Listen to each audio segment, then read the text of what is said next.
大家好，歡迎嚟到 Big Dog Channel。帶狗狗出街，其中一個麻煩之處就係交通。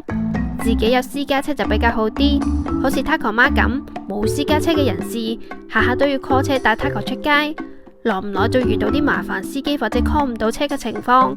最近有好消息，九巴喺2024年10月推出咗寵物巴士啦。不過行上嘅巴士站就唔近我哋屋企，但又唔想特登搭車跨區去搭寵物巴士。機會嚟啦！有一個一日限定嘅巴士站喺我哋屋企附近，藉住呢個機會一定要試下。今集同大家講解下搭寵物巴士嘅流程，大家要記得睇到最後啦。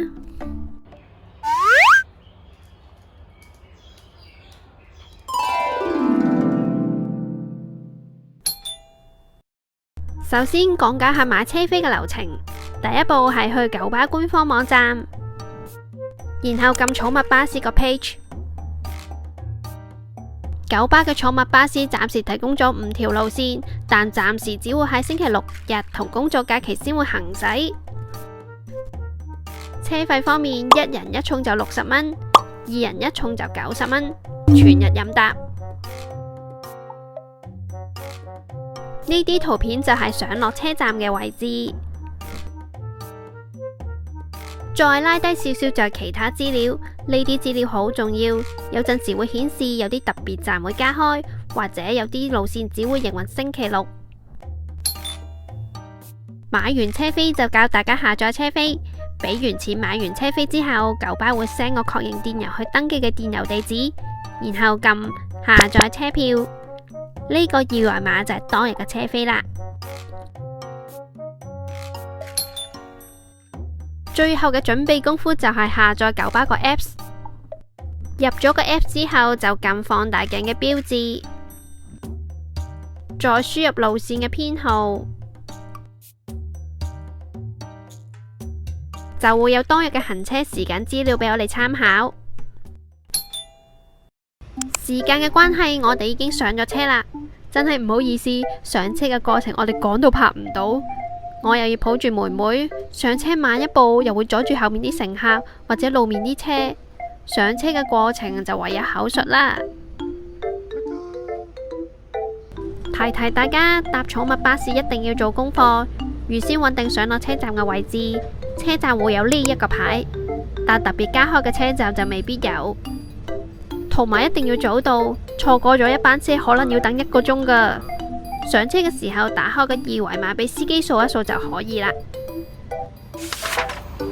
巴士嘅車種亦都有2種，一種係平時見開嗰啲雙層巴士，另外一種就係我依家搭緊嗰種旅遊巴。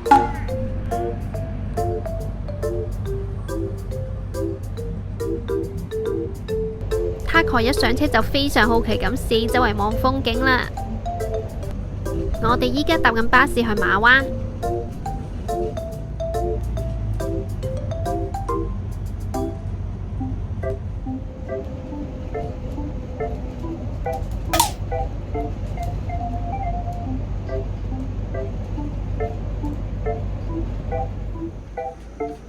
馬灣係總站，所以落車就唔使咁急啦。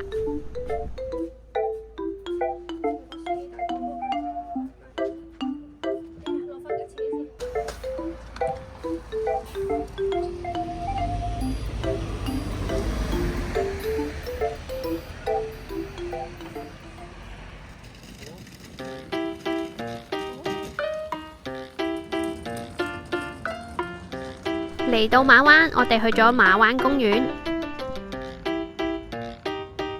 同埋羅亞方舟。關於帶狗狗去羅亞方舟，我哋會開另一條影片再同大家分享，大家可以留意我哋嘅 info box， 我哋會放返條影片連結喺 info box。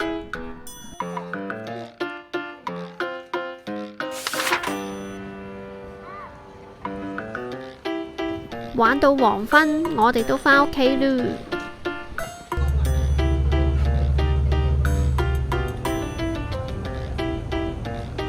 寵物巴士呢個概念真係非常之好，希望寵物有權利使用公共交通工具呢一個概念會越嚟越普及。